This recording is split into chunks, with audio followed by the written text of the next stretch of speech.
Hello and welcome to the DFS_PhD show for Thursday Night Football, the first millionaire of the season up top. And so it's time for us to talk some math finally. So we've talked all summer long baseball, like I don't know how much math is involved, but we can get a little bit of math right up front. This is I'm making a video on Sunday of the week. I might make another one later in the week. I'm going to buy contest sims probably like Tuesday or something to start prepping for Thursday. But I'm saving money, obviously. I'm not putting that much down until then. So until then, I'm going to show you how I would approach the slate if I didn't have contest sims, and I may still approach the slate. We'll see if I like the lineups contest sims goes or whatever, if it's not working the way I like it. Because this is exactly how I won the 100K and then subsequently the Tournament of Champions ticket, semifinal ticket in the spring game 1 and game 2 of the NBA Finals. So this is like my approach to showdowns. It starts with geometric mean filtering of ownerships. So the geometric mean is the product of all your probabilities to the 1 over n. So it's like the number of slots you have is that n. So you put the number of slots, which is one of two things. For these showdown slates, is 6. It's harder to get unique than in the classic slates. We all know that. So in a classic slate, you wind up with way more this is much less likely something you need to do on a classic slate, right? This is something you're mostly doing on a showdown slate when you have 6 slots and a number total, like this is the number for Thursday Night Football. 296,000 people is how many you have to beat. But if you don't want to be a millionaire, like let's say you're like me, you like $100,000. $100,000 change your life, give you another year's worth of messing around with DFS and stuff. Maybe we go on a few more vacations, buy a condo or something. And so since that's also life-changing money to me, I'm limiting my dupes. This is exactly what I did for the $100,000. That's why I won $100,000. If I had been going for only $1 million, even with Haywood Highsmith captain, we love you, that wouldn't have been enough. That wouldn't have been rare enough, right? Like, well, if I'm being honest, the 4th and 6th place lineups that I put in were fully unique. So from time to time, I think about how close I was to winning $1 million that night. And I don't go back and look because it wouldn't do me any good to know what part of the multiverse specifically I didn't win $1 million in. But anyway, so it was really close. There were a couple of actual uniques that were really close to the top that night. Pretty sure I had the highest both max revenue and ROI and profit and all that because I had less than 150 as well. I only put in 98, which is a lesson we're going to talk about in contest sims. I don't think, like here we do the best we can not to lose money, try to make the most we can. But with contest sims, we can see how much we will probably lose, right? And so I don't think 150 maxing makes sense, just like every night, right? Like I pulled up, there's this tweet for college football. I think I still have up over here. Yeah, let me pull it up over here. So this guy was pointing out that on the Thursday night slate, it was a big one. There was a lot of options, and the 150 maxers were brutalized, lost $55,000. On the main slate on Saturday, $25,000. 150 maxing might not be positive ROI, guys. Like not short-term, not long-term, not nothing. I think, if you're going over 20, which I'm not sure you necessarily should, it should be a slate-by-slate basis, case-by-case basis. You should be looking at the ROIs of your lineups. I'm not saying you cut out every single negative ROI lineup. I do see every night my sim ROI on these top lineups is like -1%, -2%. So I'm not going to cut off every single little bitty negative lineup. There's obviously leverage to something that may give you expected value long-term, has a higher variance or something. I'm not sure exactly how to capture that yet. But you don't completely cut them out. You just go to but you don't indulge 150 for no reason, right? On every slate, case-by-case basis. So that's why it's not so bad. We're still limited to less than that by money, right? Presuming that's the case if you're not paying for contest sims, because contest sims are pretty valuable. Okay, so once we have the geometric mean, we know exactly what we're trying to do. We're trying to win $100,000 on the slate, so we want 20 duplicates. Why did I say 20? If you do the math, it'll be like 12. Well, because we're going to be underweight there's an expectation when you do this math that the number total, E4 divided by D4, so expected number of duplicates divided by number total, is equal to the average probability. But that's only true in the case of independent events. And so we want the case, that's not the case for people who jam salary, because the events won't be independent when the salaries add up to very close to the total, especially on these slates. It's very important. So what I mean is when you start building, not only do we have the 1,000 rule where we set it up, just so you can see it, my own ownership, geometric mean, no more than 20.2. So that's set to be less than 20 dupes. Now 20 is not quite enough to get to 100,000. Number one, 90,000 is fine. But number two, we're going to limit it here. we're limiting max salary to 49,800. By doing that, you cut out cases where you're overduped and make it so your average lineup is underduped to the field, meaning that I expect about $100,000 from all these lineups. So let me take you behind the curtain and show you what we've currently projected. I don't think we're going to get to that much. Isaac Pacheco, almost definitely not. Although, geez, he's pretty low owned in the captain. So, okay, here are some. So, yeah, this is the naive look. I click the button. The button I clicked, I just told you how I set it up. And let me show you how I sort my lineups as well. Haven't done that yet. So this is how I'm sorting them. I think this is how you should do it too. If you're trying to win $1 million and you don't have contest sims, you sort it by 99th percentile. You need that top level result. And then you go to, is that all I do? No, you want to sample the face space in a way that doesn't give too much credence to little tiny differences. And one way you can do that is to sample them with a large number of differences between the lineups. But this is football, and I don't want to cut out the quarterbacks too much, because both of these quarterbacks could get there a lot. So I think I'll take it to 3 and see how I like it. Obviously, like the SaberSim guy, he likes to go up to like see when it starts hurting your lineup pool, which will be like 5. Yeah, you can't even make that many lineups. So he would say do 4 if you can make as many. I'm making 28. We'll see if I go up to 50. Like I said, I'm going to look at the ROI, and maybe I go up to 50, maybe I don't. It's not a big deal, $500, but I'm not going to just throw it in the drain. If it doesn't look like there's value, I'm not going to do it. So, okay, besides this number of uniques, I'll probably go to 3, like I said, because I think the quarterbacks are some of the better plays on the slate, and you can get unique enough. Can you get unique enough playing them both? Not sure about that. But let's have a look where this puts us. Yeah, for captains, quarterbacks, fine. I think you can still get there with quarterback captains. I think they're obviously most likely to be a captain. And wow, looking at Jeff Goff, Goff being 8% captain means I'm going to play a ridiculous amount of Goff because he's obviously probably 25% likely to be the best captain. That's a very weird. It's a very weird situation here. I mean, I don't know if that's fair. 25% may be a lot, but so I think 30% Mahomes is probably overstating his likelihood to be the best captain because of the likelihood one of his pass catchers is a better captain. But with Goff, I mean, I guess ASB being owned makes sense. You can see I'm overweight on him. I'm not trying to make an anti-ASB case. I'm just trying to say there are other receivers here. We got Raymond. I don't think we even have the number 2 receiver getting any. Maybe I didn't put him in captain. I should probably put the number 2 in captain as well. I did. Okay, Marvin Jones Jr. is there somewhere. So I'm all over. I think these Detroit wide receivers are good. Besides, the obvious plays, Mahomes. I don't see Kelsey. I guess he must be priced too high for that to work out. He's my top fade, I guess, for captain, and Montgomery and Gibbs, because I don't think it's going to be that kind of slate. I don't think the running backs from Detroit get there. Maybe, who knows? Maybe it's a whole new year, but that I'm not gonna second guess. You saw they were in the pool, right? I'm not unclicking them, but it's not something I'm excited about. Mahomes, ASB, Goff, Kelsey. That's so little Kelsey, but I like sorting it by. Yeah, he's very expensive. Wow, he's extremely expensive. Yeah. Okay. Yeah, I think I buy the optimizer's case for less Kelsey than I would expect. He's just overpriced. And he could smash. And if he okay. If he smashes, we gotta have exposure there. It's completely nuts to have 0 exposure to Kelsey. You must match the field on at least his captain ownership.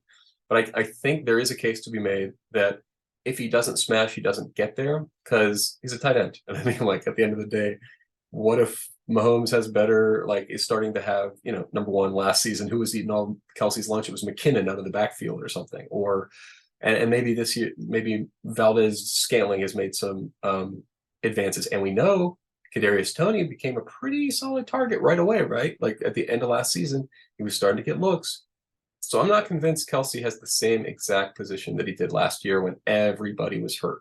And I mean, he's great. And I have so much of him in best ball that I really don't want him to get hurt or anything that would make my fate of him on this particular slate anything important.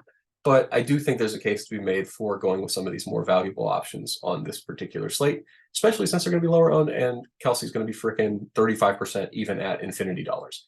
And 35% at infinity dollars, I think that's appropriate. I think 1/3 of the games he completely smashes and ruins it. That's fine, but the other 2/3 of those games, everybody who has them is screwed, right? Because he's not going to smash. He's going to get 1 touchdown, gives you 10 points, and at $12,000. Is that really what it was? Let me double check that. $12,000. Wow, I hadn't looked at this pricing in the actual DraftKings app first. That's so nuts. So at a tight end being 35% at $12,000. I know it's Travis Kelce, but you see why I'm getting to so much probably Jeff Goff. I think I assume that's his first name still. It's been a while since it's been a Ram, so I haven't heard his name in a zillion years. It sounds weird to say Jeff Goff. Jared Goff, saying the wrong name. So hey, welcome to the NFL. Obviously, I know a lot about Jeff Goff here. I know that he got ran out of town, so maybe that's why I started calling him Jeff.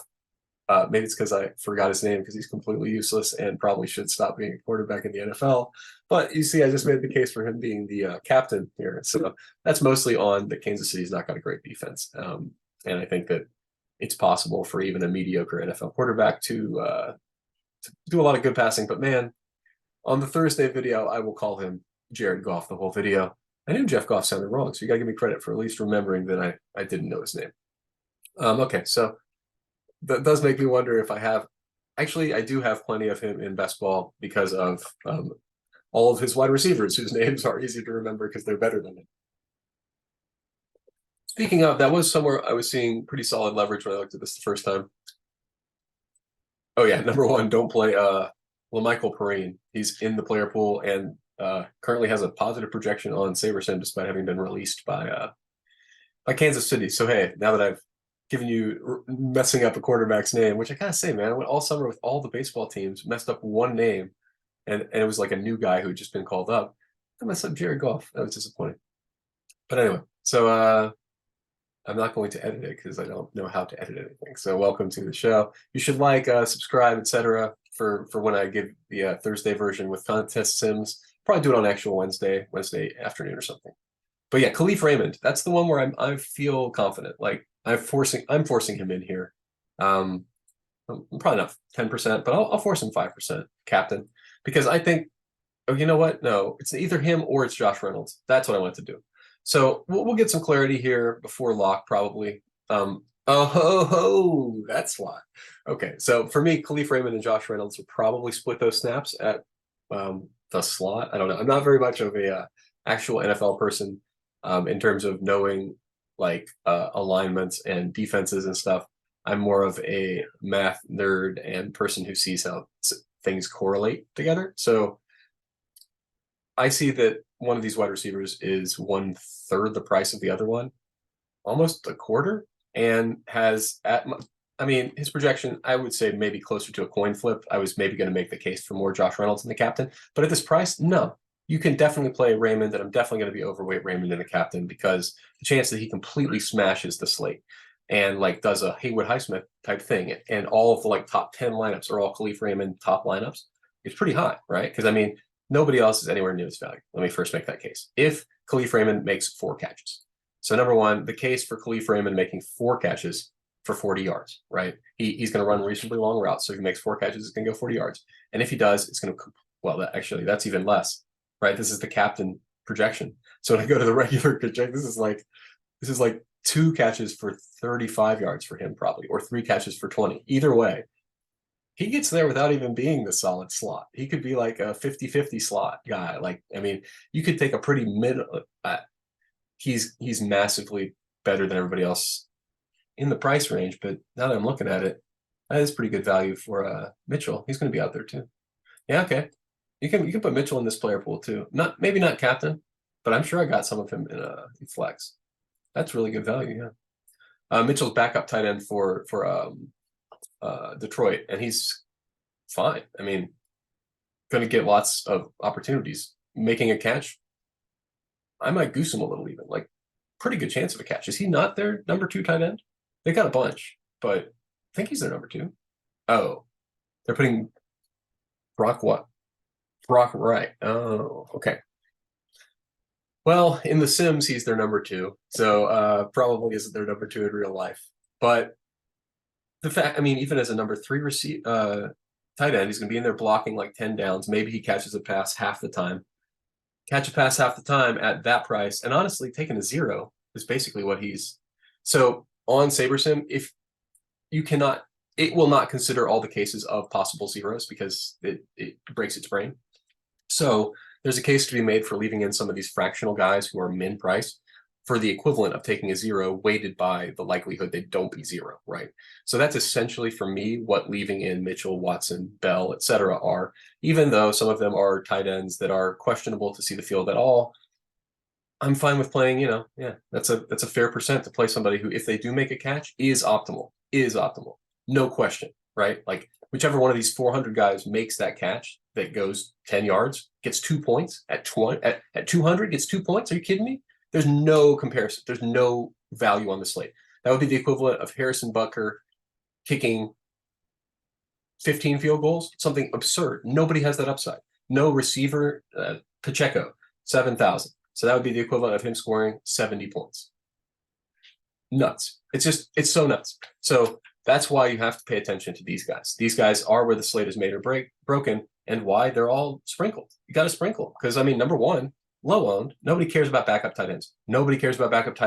And everybody is going to be on Thursday night. They're going to be going, man, I can't believe the tight end 2 for Detroit. Can anybody see that coming? Yes. It's so easy to see that coming. Backup tight ends, there are so many situations, important situations, goal line situations where you go heavy tight end, not just 2, sometimes 3, right? Very important situations have 3 tight ends. So there's a reason why that keeps happening. That's not an accident, and I'm definitely playing it all the showdowns because I remember last year, and I remember in real life, and it even happens, honestly, because it is such a like situational guarantee thing. That happens in the Sims, right? Like even in NFL Sims, you watch Madden or something. Near the goal line, the backup tight ends are in the game. Sometimes they get a pass. Sometimes they they run it in as a backup tight end. Like I don't know which one of these guys is the fullback or whatever, but I doubt either of these teams. Do I remember one of them actually does have a fullback? No, this isn't San Francisco. I guess, yeah, never mind. That Kansas City has enough guys that they're not going to line up a backup tight end to run it in. They'll just jam Pacheco or probably not McKinnon. I don't know. I feel like Pacheco's more their guy for goal line. Questionable. I don't feel like he's questionable. Same with ASB. Neither one of these. I've been drafting them like they're going to play week 1. So check obviously Thursday morning with some show where you've got a doctor or something. That's not what this show's about. This is PhD doctor. This is not medical doctor. Different show. Like this is we're all about how to win this competition of DraftKings. We're not all about what is up with this questionable designation for this guy. We're assuming the projection we've gotten is correct, unless we encounter something we're like, I don't know if that's correct. Okay, so that's basically it. Have I said my top captains? I think so. Have I reacted to the slate pretty well? Yeah. So ASB, Mahomes, Goff, Pacheco, Kelsey. I forced Kelsey in though. That's not I can't blame the optimizer. I'm forcing in Khalif Raymond as well. So I guess if I'm putting down a thing I say about this when I release the tweet later today, I'm saying Kelsey and Khalif captains. Is that? Oh, and yeah, I think that's my top lever. Oh, and then maybe ASB. Yeah. ASB, Goff, Kelsey. No, not Kelsey. Underweight on him. And Pacheco, I guess. It's fine. We'll make sure he's healthy. And I mean, they'll probably adjust their ownership. So, I'm going to cross off Pacheco because I think that might be an artifact of the way they're counting the slate to be. Okay. And then on the flex side, weird guys. Let me look at the leverage because that's really the interesting question. Who am I fading? What's the top leverage plays? Yeah, with top leverage, I'm going with a lot of these backup tight ends. And you can come back and post about it on Thursday. When a backup tight end makes a catch, right? You don't have to score a touchdown. If they score a touchdown, I'm going to be out there in the streets dancing and pointing to this video going, look at this video, right? But if they make a catch, man, that's like putting me still in the driver's seat with these backup tight ends. And look, it doesn't take that much exposure to get massive leverage. Right, Mitchell. I'm not going to say their first names again because I looked up Brock, but I don't remember all their first names because there are so many people on a football team. Give me a break, guys. It's week 1. All right. Granted, Jared Goff's a bad mistake. But hopefully that's just a nice, fun, personable moment. Gives you guys a sense of, that I'm a bit of a nut job. Okay, so yeah, these are my buy leverage. Those are my top leverage guys. It's obvious what I've done here. I've already told you all of these things. Marvin Jones Jr., I guess, is the other thing I haven't said aloud enough for people who are on the audio, which I probably eventually post. Maybe I'll post that right away after a lot for baseball, which I got to check on. Yeah, pretty soon. Sky Moore, overpriced. I am off. Kelsey, I guess, yeah, I'll be underweight regular Kelsey because he's overpriced, and so if he gets a regular result, it's bad. It's not like these cases. This 20% is cases where he mashed, but somebody mashed a little harder, and they had to be captain, right? So in the case where he doesn't mash, he's completely not optimal, needs to be out of it. Laporta, I don't know if I'm going to be that negative, but he is a tight end, and people love him. So people love him. He a tight end. He's priced like a wide receiver 3. So if he was priced like a tight end 2, down like with Kabinda and whatever, fine. But actually, he's their probably double check. They traded Hawkinson. He's their tight end 1, huh? Yeah, it's pretty low for a tight end 1. So I get why he's going to be that owned. He might need to goose that projection eventually. I'll think more about what I'm doing with Laporta between now and the slate. I'm not getting off him, given that I just thought about how he's priced like a bad tight end. So I guess he's a good tight end, but he's priced like a bad tight end, and he's owned like a good tight end. So he's owned appropriately. So I'm not going to change it. All right. So that's all for this slate. Remember, you're good enough, you're strong enough, and gosh darn it, somebody's got to win $1 million or chop it a few ways. We can win like 20,000 each, right, guys? All right. See you next week. Yeah, probably showdown slates.